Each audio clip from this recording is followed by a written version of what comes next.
বহুদিনৰ বিৰতিৰ পিছত ভিডিঅ' এটা শ্বেয়াৰ কৰিছোঁ। দুই এটা তথ্য এই ভিডিঅ'টোত সন্নিৱিষ্ট কৰা হৈছে যাতে এণ্টাৰটেইন কৰাৰ উপৰিও আপোনালোকৰ লাইফত দুই এটা ভেলুৱেবল থিংছ এড হয়। লিডু গৈছিলোঁ বা ভিনীৰ ঘৰলৈ। মৰমৰ ভাগিনজনীৰ প্ৰথমটো বাৰ্থডে ২৭ জুন ২০২৩ দিনা 1 বছৰ সম্পূৰ্ণ হৈছে। ভিনদেউ গৈছিল গুৱাহাটী, উভতি আহোঁতে মোকো পিক আপ কৰিলে। সোণাৰী হৈ গদাধৰ সিংহই নিৰ্মাণ কৰা ১৮৫ কিলোমিটাৰ দৈৰ্ঘ্যৰ ধোদৰ আলি, যিটোৱে গোলাঘাটৰ কমাৰ গাঁৱৰ পৰা নামৰূপৰ সমীপৰ জয়পুৰক স্পৰ্শ কৰিছে। সেই আলিয়েই ৰিজাৰ্ভৰ মাজেৰে অৰ্থাৎ দিহিং পাটকাই নেশ্যনেল পাৰ্কৰ মাজেৰে লিডুলৈ যাত্ৰা। গৈ গৈ দিল্লীঘাট পালোঁ। এয়াই হৈছে চৰাইদেউ আৰু ডিব্ৰুগড় জিলাৰ সীমা।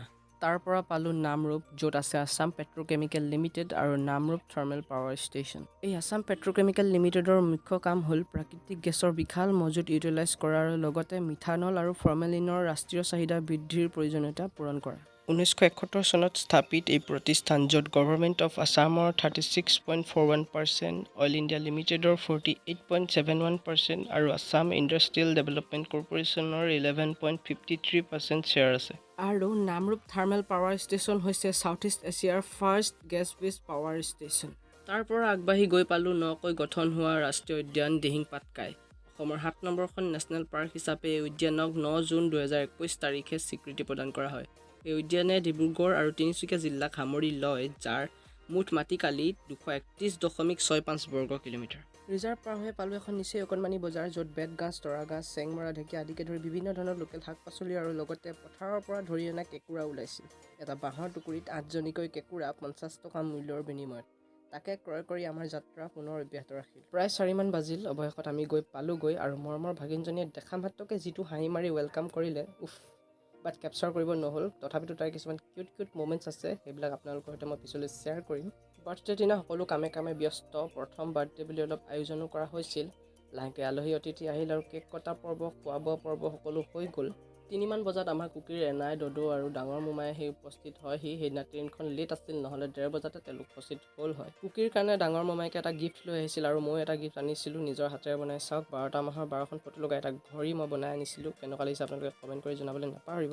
বাৰ্থডেৰ দিনটো এনেকৈ পাৰ হ'ল আৰু পিছদিনাৰ গধূলি বায়ে সকলোৰে প্ৰেছাৰ জোখাত লাগি গ'ল। মোৰ বাৰু নৰ্মেলে ওলাইছে। আৰু এইখিনিতে কৈ থওঁ আপোনালোকক, বা এগৰাকী ডায়েলাইচিছ টেকনিচিয়ান হয়। বৰ্তমান মাৰ্ঘেৰিটা চিভিলত তেওঁ নাৰ্ছ হিচাপে কৰ্মৰত এগৰাকী ৱৰ্কিং ওমেন। পিছদিনা ৪ বজাত আমি সাৰ পালোঁ, যিহেতু ঘৰলৈ উভতিব লাগে। ৫ বজাত আমাৰ ট্ৰেইন আছে, সেইটো কাৰণে ৰেডি হ'লোঁ আৰু আমাৰ কুকুৰে সকলোকে বাই বাই দিছে। চাওকচোন এবাৰ।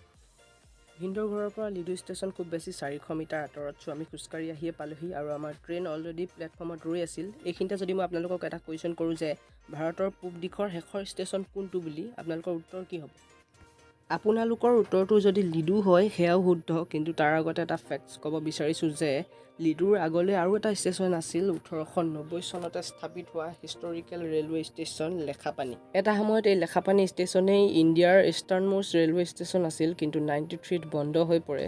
বৰ্তমান লিডুৱে হৈছে ইষ্টাৰ্ণমষ্ট ৰেলৱে ষ্টেচন, মানে পূব দিশৰ শেষৰটো ষ্টেচন ভাৰতৰ। আৰু এই যে ৰেলবোৰত লিখা থাকে NF, তাৰ অৰ্থ কি জানেনে? তাৰ অৰ্থ হৈছে যে নৰ্থ ইষ্ট ফ্ৰণ্টিয়াৰ ৰেলৱে। এই ভিডিঅ'টোত ইমানখিনিয়ে। ভিডিঅ'টো কিমান খাছ বনিলে নাজানো, কিন্তু তাৰ জৰিয়তে আপোনালোকৰ সৈতে দুই এটা তথ্য শ্বেয়াৰ কৰিব বিচাৰিলোঁ। তথ্যখিনি যদি আপোনালোকে কিবা ভুল ভ্ৰান্তি দেখিছে, তেতিয়াহ'লে ক্ষমা কৰি আপোনালোকৰ মতে যি শুদ্ধ সেয়া আমাৰ সৈতে কমেণ্টৰ জৰিয়তে শ্বেয়াৰ কৰিব বুলি আশা কৰিলোঁ। আজিলৈ ইমানেই। Bye bye.